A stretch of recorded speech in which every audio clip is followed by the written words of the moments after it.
Welcome to Radio Uninvited, the podcast. This is Bryce Noble. Today we're talking about computer hacking, deficiencies in cyber law, and the resiliency of the human spirit with computer security expert and author Alberto Daniel Hill.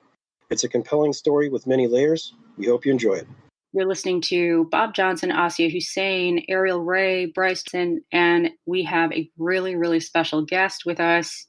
He is all over Twitter and really all over conversations around hacking and white hacking. Alberto Hill. You've seen him on Darknet Diaries. You've seen him on a ton of different shows. He was a child prodigy and infamously wrongfully accused and put behind bars for 8 months, which was a life-changing event for him. He wrote Log Into Hell, which was a massive blockbuster book that has helped everybody really endear to him and become familiar with his story of trauma and recovering from that trauma. And today we have him with us to tell a little bit more about what he has going on. Alberto, welcome. Hello. Well, thank you very much for having me here. It's a pleasure to be with you guys. You are not regular interviews. You are like family to me, so thank you. Yeah, no, thank you. No, this is great. And so Alberto, we want to pick it up to exactly what Asia started off with. You have a very deep and rich story that you covered in your book, Log Into Hell. And we'd like you to kind of pick it up at the first logical point. I know we could really talk for hours about your story. Yeah. It's so intriguing, but the first logical point in time. And then as you kind of go through it, we'll, pick at you with some questions and then go from there. So let's start it off. Actually, I am a computer engineer. I've been working in cybersecurity for more than 20 years in different fields of cybersecurity, like computer forensics, ethical hacking, consulting, implementing projects about cybersecurity for the government of my country and private companies. And yes, I have an event in my life that not many people has the opportunity to experience, and it was a life-changing event. In 2017, the Interpol knocked on my door and they arrested me. They executed a search warrant on my apartment, and they accused me of having hacked a medical provider. I was completely lost. I didn't understand what was going on, why that was happening. And in order to understand a little bit of that, we have to go back a couple of years ago, where my ex-girlfriend was part of a medical provider that she asked me one day in October of 2014 to enter in order to set an appointment with a doctor. And when I went to the site, I could access to the whole system as an administrator, just using the username admin and the password admin. And I couldn't believe it, but I could access to more than 200,000 medical records of the institution. That was very serious, and I immediately reported that to the CERT of my country, which is the agency of the government that takes care of those kind of issues. And they answered immediately. It was a Saturday, I remember, as if it was yesterday, and it's been like 9 years now. They confirmed that my report was correct. They gave me a ticket number to track the report. And then I forgot about it. That wasn't my problem anymore. It was a hell of a problem. Next year, in 2015, again, I entered into the same medical provider, but this time I could access to all the records of the people that were in the database, just altering a parameter in the URL of the system. So I just have to change a 4 for a 5, a 5 for a 6, and I could browse through all the medical records of the 200,000 people there without a username or password. So again, huge problem, reported again to the CERT. They answered that mail, again thanking me for the report and with a ticket number. And I forgot about that. And then we go back to the moment I was starting talking about 2017, September the 9th. It was a Saturday. And then when the Interpol came to my apartment, they arrest me. They send me to their premises. They interrogate me. They treat me really badly. They were asking me questions that make no sense, that absolutely show that they had no idea actually what they were asking me. So I couldn't answer to those questions properly because the questions were completely, from a technical point of view, making no sense in most of them. And anyway, then I spent the night there in a cell. The next day, they took my girlfriend arrested as well. Um, One of the officers came to me and he told me that for me the best thing to do was to admit having sent an email to the medical provider asking for a certain amount of cryptocurrencies not to release information that was supposedly stolen from the system that was the medical provider that I had reported these problems about in the past. And I thought, okay, I was completely blank.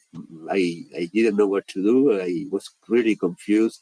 It was a situation that I never expected would happen in my life. So let me interject right there, just to recap. I think it'll be helpful for the audience. So again, really quickly, tell me if I got it right. So 2014, you're helping your girlfriend out with something that had to do with her work, right? Logging in to some sort of administrative site as it relates to hospital care or medical, right? She worked for some medical group or department.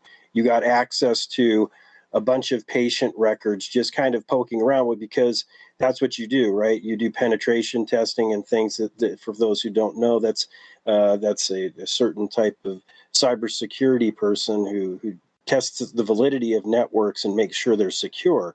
So that's kind of a common thing somebody in your role might do, is when you attach to something, you just kind of poke around, just basically out of habit, right? And so you found that and reported it to the CERT, which is the local authority to report such things to, right? And then 3 years pass, right? Nothing, you think everything's okay, and you just get a knock on the door, you're arrested, and you're taken by Interpol. And right, for those people who don't know, Interpol is basically like an international police, right? And they start to question you. They arrest your girlfriend, you said at the time too. And you said you basically had confessed to something, right? That you sent some email that they thought you did, but you really didn't. Is that correct? that is correct. The only thing is that in 2014, the only link between my ex-girlfriend and the medical provider was that she was a customer of that hospital. She was part of. She was getting health assistance there. She didn't have any kind of link, so all she wanted me was to enter into the system to set an appointment with a doctor. That was all she wanted. And yeah, with the mindset of somebody who works in cybersecurity, it's completely normal to be in front of a system and try a few of silly and easy things in order to try to see how the system behaves. And well, one among those things is trying to put some ridiculous things in the username field and the password field to see if it works. And those ridiculous things, unfortunately, worked. And I could access to the system using credentials that are completely by default, that are being used by any system that should be changed immediately. No system should have those usernames or passwords. Yeah. Right. So you were doing them a favor essentially, and saying, "Hey, you got a security hole here. I just happen to be here. Here you go." Right. And so you're thinking you're going to get a pat on the back, and people are going to say thank you, and all this time passes, and then here you are, they're pressuring you with questions. Interpol is correct? That's correct. And if we go back in 2016, I reported an issue, a very severe issue in the stock exchange of Asunción, Paraguay. I report another security problem in the website of one of the top cybersecurity organizations in the world. And I also reported a big problem in a system of the most important insurance company of Uruguay. So let's move forward then so that they're pressuring you with questions, and then what happens from. So you said you sent some email, you're not quite sure what's going on, you're kind of panicked, you're in a daze. So what happens after that? Okay, yeah, actually I said that, and I didn't have a lawyer at that moment. I was assigned a lawyer provided by the state. That was really like having no lawyer. The woman that was assigned to me to represent me in my defense really was somebody who didn't understand anything about what was going on. It was really something traumatic from the start, the experience dealing with first the Interpol, then with the justice system. And meanwhile, my girlfriend was being held in Interpol, and she was being told that I had confessed everything, that I had admitted having committed the crime, and but I had said that she was the person who was the mastermind behind all that it was her idea, everything about the crime, and that I had confessed that she was the person who thought and planned everything about that supposed hacking and extortion. Well, me in the court, I was being asked by the prosecutor a lot of questions that had nothing to do with the case in particular. So it was pretty something where I felt like, okay, no matter what I say, we are not talking in the same language. And well, the time went by very, very slow. It was an endless day. And the next day, again, I was interrogated. At that point, I realized that the judge had already decided something, so it didn't matter what my lawyer could do or say. I just was waiting, and then my lawyer came to me and he told me that I was going to be sent to prison. That was September 11, 2017. It was my September 11. So each September 11, I remember it because of that moment where I saw the world in front of me falling into pieces, and it was like, okay, I won't be able to survive this. And I was feeling like completely like it was the end of my life. And well, I was taken into jail. I was given some food. It was late at night when I arrived at jail. I was in a cell alone. And well, it was probably a night where I couldn't sleep quite well because I was really tired after two nights without sleeping, without eating, and so much stress that, okay, I didn't know what was going to happen, but I felt, okay, I can sleep in a bed because on the Interpol I was sleeping on a floor. It was extremely cold. I was with my asthma, with my anxiety, as I mentioned. And well, that's it. 5 days in jail. Then I was taken to prison. Because when you talk to the people just in the cell with you, you then realize that they knew who you were. That's right. I mean, I was getting communicated from the world, and then I realized that the magnitude of that event, I mean, in the media. And then I realized that the president resigned the day I was arrested. But it was me who had more pages on the newspapers, more time on the news on TV than the president resigning. And I think the president resigning is much more important and relevant than hacking the. Let me just see. Did anybody know the difference between all these like people who arrested you and the people who said, "Oh, you're the hacker"? Between white hat hacking and black hat hacking, one's ethical, one's not, or they just thought it was all just the same thing. It's all unethical, and whatever name is a hacker is like the bad guy. Is that like their mindset? Not only that, it's about all the things they found in my house that are tools that both good guys, bad guys, we all have the same gadget with same equipment, the same books. Along with the press release that the police sent after my arrest, there was an audio file where the person in charge of computer crimes of Interpol was saying that, well, they said this and this and this from my apartment. They couldn't imagine that somebody who's doing right things, a researcher, could have exactly the same things. For them, the only explanation, the only scenario was being in front of a cyber terrorist, which is very sad. And the fact is that they didn't know anything about my background. They didn't know anything about all my reports. People have a pattern in their lives, and my pattern was very clear. I was always trying to help. I was always acting in a good way with ethics. And the accusation about that thing was completely not aligned with that pattern in my behavior.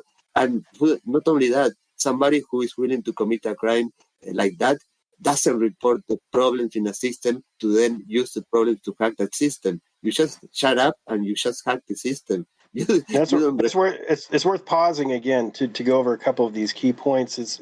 So what you're basically saying, there was kind of a rush to judgment, and that you being arrested in Uruguay and when you were imprisoned, that it was hard for you to get the lawyer to help you much, the judge, and then the way that you were questioned and what you had said, hey, I had sent some email.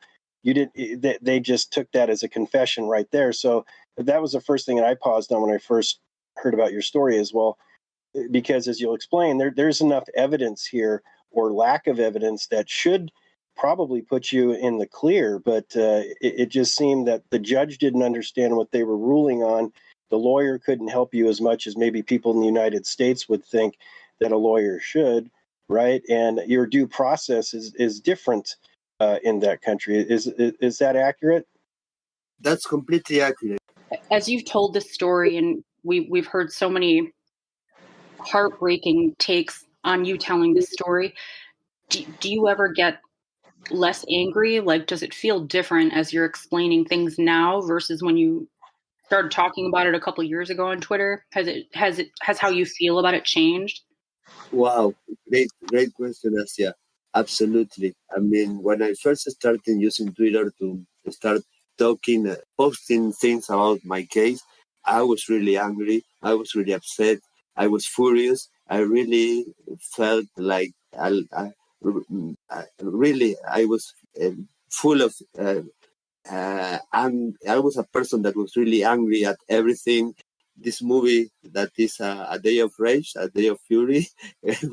Yeah, I felt like, okay, one thing after another. And okay, I couldn't stand so much unfairness, so much things that were completely done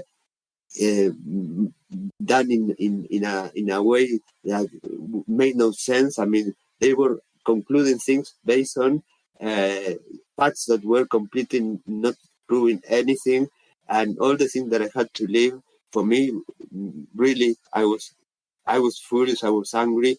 I was expressing myself in a way that I really would feel that that those feelings were really strong on me. But yes, after time, those feelings were like vanishing slowly. And also, I am under treatment. I've been under treatment for like 3.5 years for the consequences of prison, which are post-traumatic stress disorder and deep depression. And I'm still recovering. It's been a long process, and it's going to take much longer. I am aware of that, but I'm happy that I am being able to be under this treatment. Not many people can access to something like this, and for me, it's something that I couldn't probably recover from that trauma if it wasn't because of this. And yeah, right now I can tell you, Sasha, that I feel like really calm. I feel like all the things that happened to me weren't that.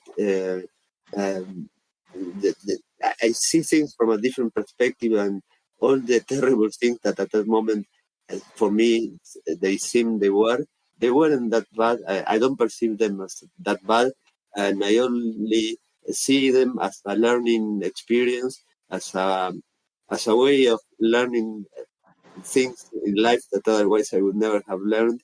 seeing a world I would never have lived. And well, I just think about the change in my life that hasn't been negative. I can say after these years, when after being released from prison, I could, if you ask me, I would say this experience really ruined my life. This experience really destroyed me. And right now, I can tell you, no, it isn't destroying me. Actually, I think I'm stronger. If it wasn't because of you guys and all the community in Twitter, the support, the love, the understanding that you have always given me, probably this experience would have been different. But really, feeling so much love, so much support from you and so many people out there gave me strength in order to uh, try to overcome the difficult situation and well, try to get my life back. It's amazing you expressed that, Alberto. I remember one of the first Twitter spaces that I ran. You came into it, and that's how we met. And we started sharing jokes. I mean, we developed kind of like a nice friendship. And then you got into your story and everything like that. You definitely have a community and a support that's really, really behind Absolutely. you. Absolutely. And I wanted to just kind of bring his story to the front, listeners as well. So to go back, Alberto, you were in prison. You're in prison for it was 8 months, and then you were released. And what we've been talking about in just the last recent minutes is kind of like how you started to recover. And one of the ways you recovered is through social media, and how all of us in this room, Asia, Ariel, and myself, found you out on Twitter, more specifically Twitter Spaces, which is the social audio engine of Twitter. And this is really goes to the heart of your book, right? It's really telling the story of a man convicted of a crime that he didn't do in a space that is very misunderstood, and that's in the cyber world and cybersecurity. But it's more than that, right? It's about this community. It's about your recovery and what you learned and what you're trying to do for others, right? And I think that's gets us to where we're at, where you're out of prison, and now you're writing your book, right? It's part of your healing process. But what else are you trying to accomplish when you put pen to paper there? Part of the healing process to interact with all of you guys, to be able to get that relief of not keeping all the suffering, all the pain that I was having inside of me. Just being able to release that with my words, and you guys listening to me, and you guys understanding me. That's probably one of the best therapies. And yes, it's wonderful, it's beautiful.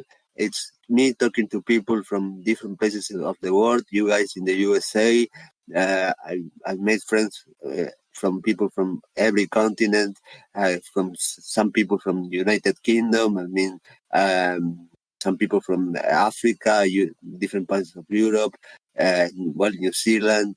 And the support has always, been the same. I have only received love, support, understanding, and I not even a single person ever question anything about me or attack me for anything. So that is wonderful. It's hard to understand also, but I'm really blessed for that. And where I live, I have scars that I said I will carry with me until I die. Part of the healing process that Asia was mentioning is time, is all these things that I was mentioning. And I just think about what happened, learning from that, and trying to do whatever I can in order to help others, in order to, to guide them, to try to prevent them from experiencing things like the things that I have to experience. And I feel that so many people come to me in order to ask me for advice in different things related to enter into a career in cybersecurity, or they have found a security problem in certain place. What do I do, Alberto? And that trust, wow, is priceless. It's really amazing, wonderful. And I tell you, the first thing that I realized how Twitter in particular was something that was going to change me completely was the first time somebody tweeted Alberto, your story is amazing, incredible, and inspiring. And when I read that, inspiring, and I said, oh my God, I was able to inspire one person. Wow, maybe all this hell I had to live was worth it. Alberto, like you said, you've been featured in so many different things. I mean, you're probably going to be in textbooks, in years to come, talking about your case and the fallacies that the government took upon themselves to do when it comes to your case.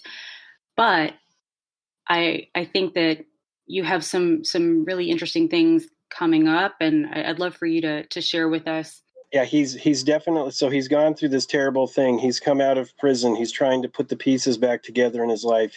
He's still suffering from that years later. He writes the book, right? And he's trying to get the word out, not just about his what happened to him and saying there's an injustice here. People need to pay attention to this, but it's also him learning about himself and what he really values. And so to get it to the point now is that this has been going on for years. And Alberto has not only had his book out for what is about a year and a half now, something like that, year plus, is that he's been on Darknet Diaries. He's been on various large YouTube streams, with 1 million plus subscribers. We've done a small bit with him on the radio. And so the word is reverberating. He was in, why don't you tell us, Alberto, about the conference you were in recently, and then what is the most recent news that you can share about your situation? Yeah, sure. Last November, I was selected to be in the most important security conference in Latin America. It is held every year in Argentina. It's called Eco Party. And I was selected to be one of the main speakers for that conference.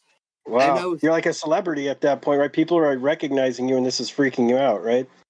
Yeah, because, one thing is what happens every day on Twitter that we're talking about, I don't know, AI and how to go to Mars with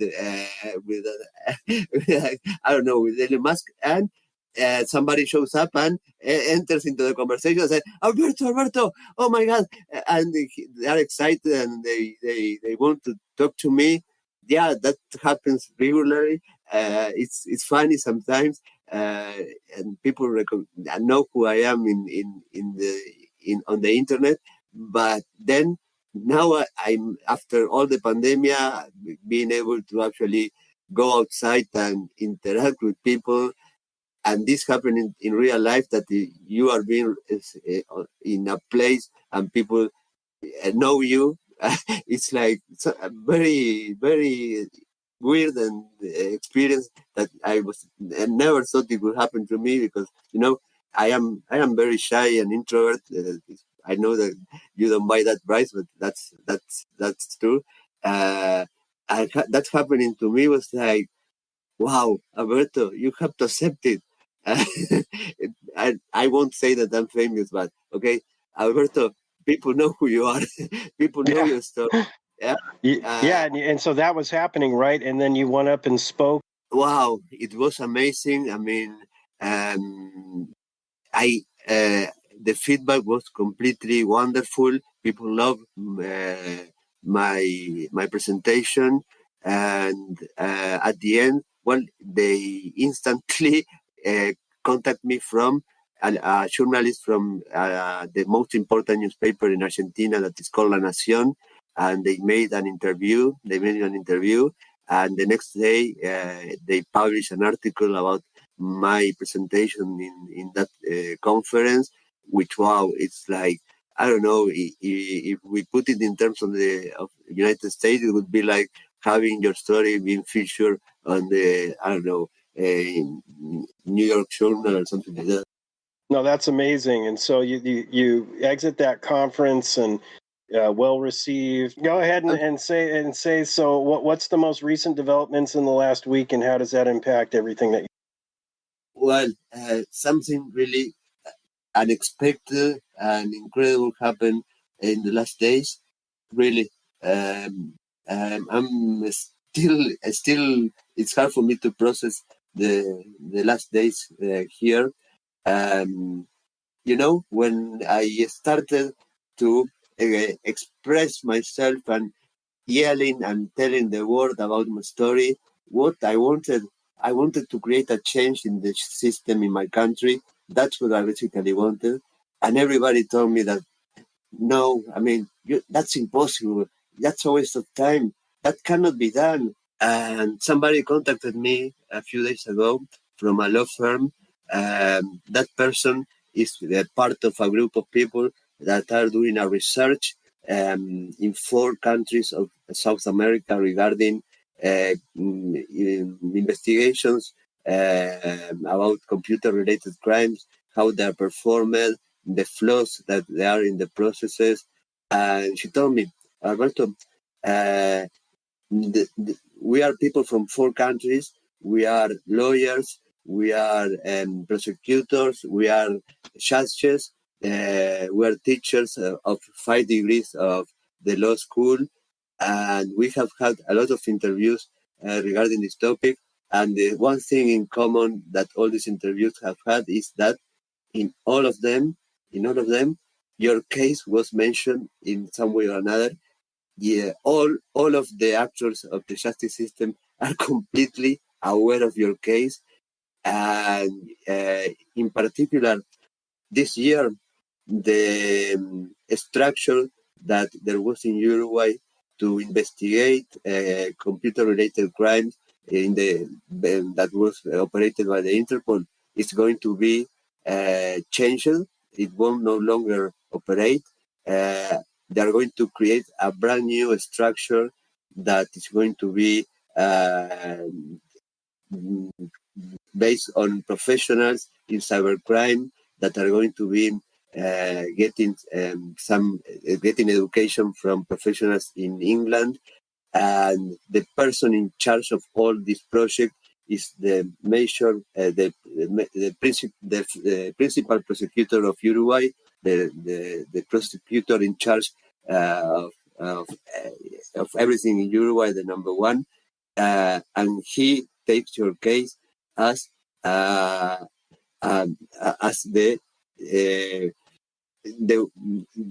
point of inflection that he visualizes the problems that the system has, and your case is the reason why this thing is going to change. Everything is going to change. The person in charge of the computer-related crime has been already removed from his position, and everything is going to work in a different way. And it's all because of your case, Alberto, and all the things that you have been doing in the last years. In the prosecution, in the General Prosecution Office, they know your case like the worst nightmare that they ever experienced, and yeah, they're going to make all these changes because of your case. So imagine, guys, what that means to me. It's like, I cannot believe it. I mean, it's the most beautiful and gratifying thing that ever happened in my life. Get the news that I was able to. I mean, yeah, I had to pay a high price, but I was able to do this, and I could change something that nobody thought it would be able. Nobody could change. Alberto, congratulations! Wow. Thank you to everybody who's listening. Congratulations. Your stories do matter, every one of you out there. Like, if you think you have a story that can change some kind of political system, or you think you are in an environment that has been unfair to you, just spread it. It matters. Thank you. Yeah, I mean, it's. I mean, you have to believe in yourself. You have to have the determination. If you really want something to change something, don't listen to other people discouraging you, telling you you cannot do it. If you want to do it, you can do it. Just know you can, and you will do it. And everybody has. I'm not a person who has special superpowers. I'm like anybody else. I'm just, Ariel, what you should say in Spanish. I'm just another guy from South America.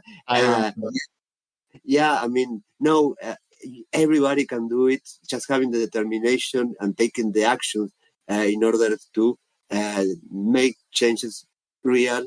It's all it takes, and we cannot do it. Yeah, it can take 5 years. It can take 5 years. It can take a lot of your health, it can take a lot of your money, it can take a lot of everything from you, but the reward is the most beautiful thing that you can get as a person in the world. I mean, being able to actually say that what did you do in your life? What was the most important accomplishment you did in your life? I was able to do something that was being able to help others to not to suffer injustices and being treated in fair ways in this world, in this country. It's beautiful. I mean, what else do I want? It's amazing. It's amazing. That's beautiful. I think that's the most important message right there, is that you're helping people understand that they're not alone, or that they don't have to by themselves suffer injustices. You're a poster person of that.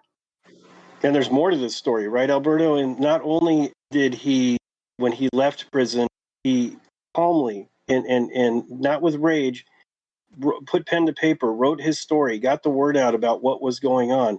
Didn't start pointing fingers at people. He just wanted to spread the news because he thought it was a terrible injustice. And even though the odds were very, very slim, and as he told me the other day, it was just me, one man, and my cell phone that he started at that point to put this story together and get the word out. And it took some years and a lot of effort by him. But he has now changed the system. His story has now changed the system in his country as it relates to how they prosecute and how they're going to judge these types of crimes. That is such low percentage and such amazing. And another point, right, Alberto, is that during this process, and you didn't mention it earlier, is that you suffered not just the loss of your freedom, you had lost your employment and other things and other valuable things. There was money lost. There was other damages, right? And so why don't you talk about what they're trying to do to help you out that way? All those damages are secondary based on this outcome. They're completely irrelevant to me, but I didn't lose. Actually, I was talking to a journalist, apart from this woman that called me and told me all I have mentioned regarding these changes that are happening this year. This woman gave my number to a journalist that is one of the few journalists in Uruguay that is specialized on covering news regarding to issues that are involving laws and the legal system of Uruguay. And I was telling her my story, and I was telling her the police had to return me everything they seized from my apartment. All those things that were mentioned by the person from Interpol in that radio, in that audio file that I mentioned when I said that they found an anonymous mask in my house. Well, they had to give me everything back because nothing was found to be a tool or a product of any crime. There was no crime detected because there was no crime. And when I went to pick up those issues, the most important thing for me was a wallet, a cryptocurrency wallet, where I had all my cryptocurrencies stored there. It's a hardware device that has my cryptos, has the cryptos of my ex-girlfriend that she gave me in 2016, $2,000. And with that, I bought 2.1 Bitcoin for her. It has money that is from the life insurance of my father that passed away in December of 2015. Okay, we're talking about more than 26, 27 Bitcoins, 25 Bitcoin Cash, 1,000 Ethereum, I don't know, thousands of Litecoins, Ripple. For the people who don't know, so that's hundreds of thousands of that's more than right? millions. That's talking about millions. So you basically lost $1 million because of this. Yeah, exactly. Right. So the state essentially stole the money. They'd have no idea what. Yeah, Again, to get us on track, though. So what is happening now? So you have somebody working in your favor to try to get you some kind of restitution, right? Hopefully. Exactly. I mean, we are going to, with my lawyer, to put both. We are going to take civil actions against who was the director of Interpol when I was arrested. That made several. He talked for the media and mentioned things that were defamatory about myself, and well, he's liable to civil actions, and we are going to put charges for the people that were in the procedure of the Interpol when they executed the search warrant in my apartment for those cryptos that were stolen. Yeah, so so not only did you get a change that was your primary goal, but now there's something happening. You have some legal chops coming in to help you try to figure out more what happened there, and then maybe at least get some of that money back or something. Correct? Yeah, that is correct. That is amazing. That's amazing. So, I mean, that you, as you were telling me before, right? Some time will need to unfold, and things will need to happen before you find out what that looks like. You know, it could get bogged down for months or a year or more in the system, but something is happening. So you're on your path to a better place of healing, and you made a change in the system that's going to be permanent, and that's exactly what you wanted to do. Really through. You were protesting, but you did it in the right way, and you were patient. And like Ariel and Ossie were saying, it's so encouraging to say, yeah, one man can make a difference, right? And that's what you feel. So you're riding high now, right? This is where you're at. Absolutely. But I have to tell you something else. All during this process, you wouldn't believe how many times I was approached by different friends or people that knew me that were asking me, Alberto, why don't you use your knowledge in order to destroy these people? I mean, why don't you hack the help? And I was like, no way. I'm not going to become these people are people without any ethics, are people without any integrity. If I do that, I will be becoming the same people that they are. I'm going to do this, but following the rules. I'm not going to do the same thing that they do. I will play by the rules. I won't become them. And that's how I did it. I mean, it was fair play. Many people believe that my knowledge, my skills, when it comes to certain things, I could use in order to get revenge or however you want to call it. But no, doing that would only make me be the people that I really were doing the things that they did with me, and I don't want to be them. I want to give an example of how to somebody can act correctly and still win, and get what that person deserves in a right way. You don't have to break the rules or to do something illegal to win these kind of things. It's great that this happened just at this point, so you could share it basically with the world almost real time. And so I think I want us to get to close it out here pretty quickly because we're getting short on time. But I wanted to give you a chance to. We'll ask Ossie and Ariel if they have anything more, but at the end. But right now, it's to say, so you do have your book, and we wanted to make sure that you got out recent information about that, some changes you had, and if people really want to read this story from front to back, and there's a lot of details that we could spend hours and hours talking to you, and you're going to get it in that book. I guess my first question is this update going to be added? In whether or not that is, what is you have a new edition of the book you're going to release? Tell us about that. Yeah, I have exactly. I'm working on a new edition of the book, but according to what happened in the last days, I have to restructure everything because I wasn't expecting this news. So yeah, I mean, the thing that happened in the last days, really should be the core of the book. I mean, that message of change, that message of being able to do the impossible, that message of everybody can do it, that message of determination can change the world, and how things like social media, I don't know what my life could have been without the interaction that I have had with you guys in the last years and with the rest of the world, the opportunities that were open to me because of this, because I was a person who didn't use social media before getting arrested. I mean, I when when I started to use Twitter, I didn't know how to tweet. If I Google my name, I would get no hits. I was like, help me, okay, this is amazing. And then you put my name on Google, and you go to images, and you get more images than the images that I have of myself with me. Uh, so yeah, I mean, if it wasn't because of social media, I don't know. I don't think I could have done so much noise, so much pressure in order to get this outcome. I don't think so. So many opportunities to talk about this in so many different places and media. For example, being here talking with you guys on the radio that reaches how many? 17 million people potentially, right? Oh yeah. And Yeah.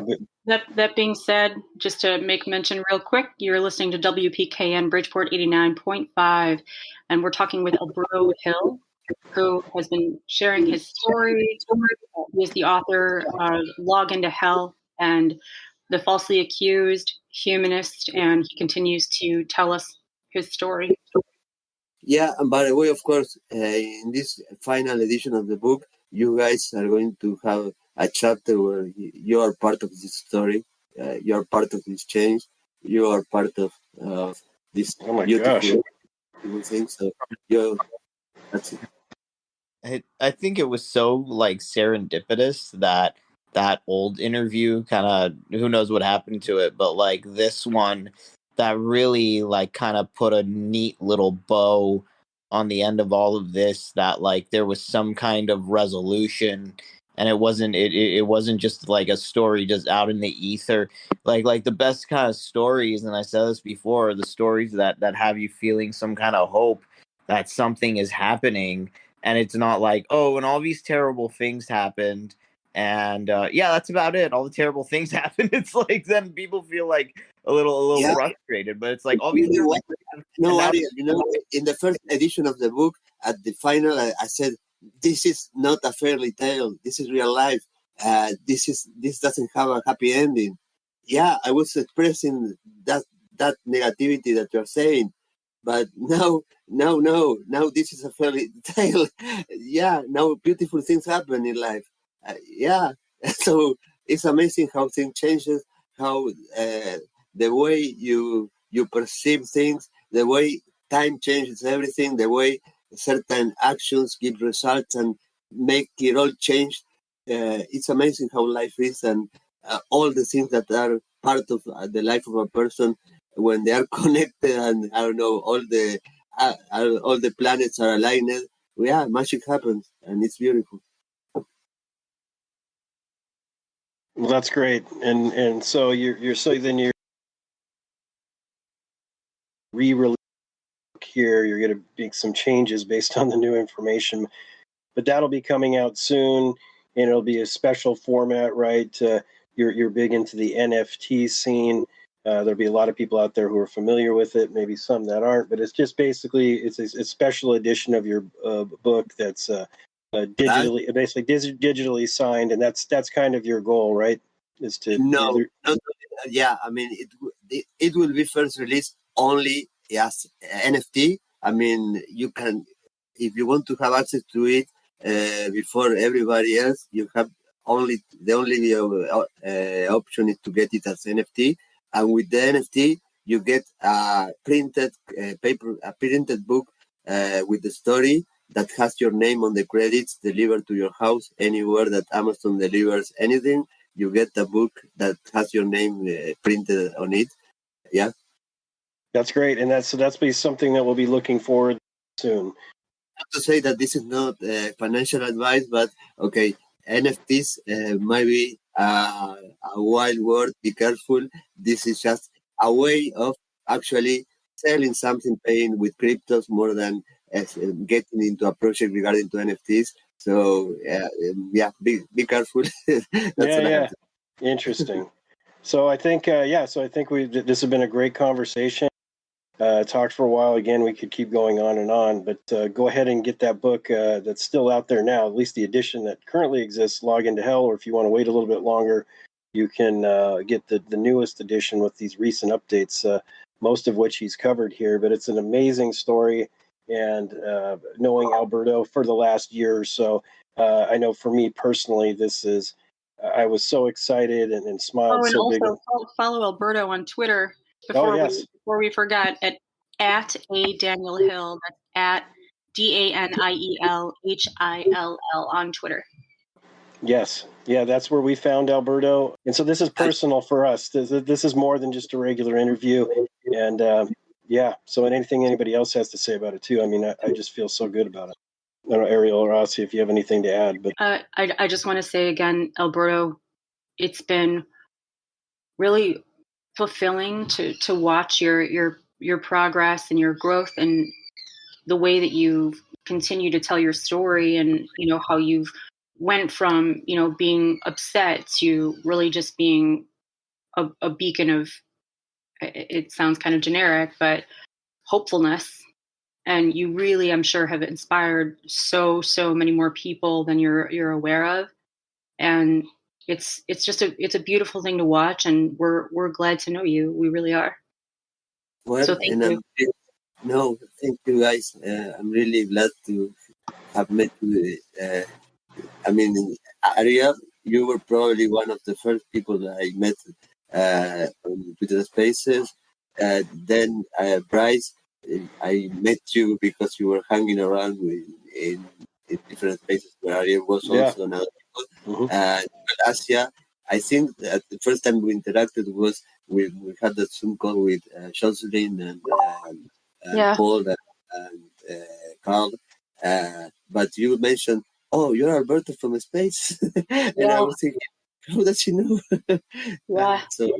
I remember the first space I heard you on, and you weren't talking in that space. And I didn't know like your habits and, how you were. And I think I somehow got a mic and I was trying to say hello, and I didn't get a response. And I was like, oh, this guy doesn't like me. Like, what the heck? He doesn't like me. And then it just grew into such a beautiful, awesome friendship. And I was like, oh my God, I'm so glad I met this guy. Like, it was so funny. This conversation seems so serious, but all the time that we're talking amongst each other, I have the most fun with Alberto. There are so many little mistakes and so many things.